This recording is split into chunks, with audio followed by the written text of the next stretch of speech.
Do you remember where you were when Dr. King was assassinated?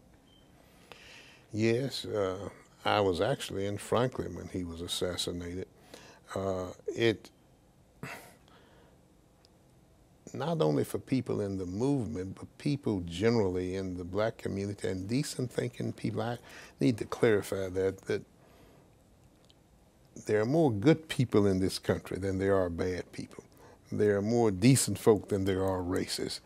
Sometimes you get frustrated when you look at the continuing issues that talk about economic inequality and other forms of inequality, high school dropout rates, when you look at incarceration rates and all that sort of thing. If you aren't careful, you can get a negative feeling toward a segment of society.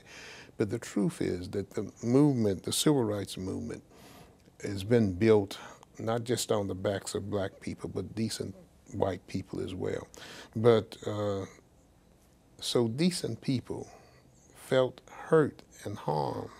They felt sadness because you didn't just kill King, you killed what was the image of a whole movement.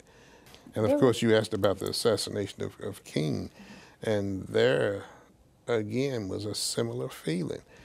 Not only King, but President Kennedy was assassinated during that same period, and you said, what is happening in this country? What is going on? And shortly thereafter, then his brother Bobby assassinated.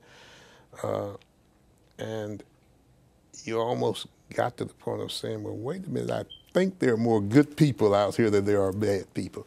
But it makes you stop and think and gives a chilling.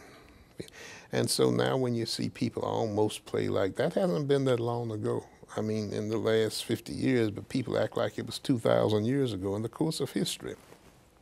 We have come a long way, but there still hasn't been that long ago when I had to get off the sidewalk just because a white woman was coming down.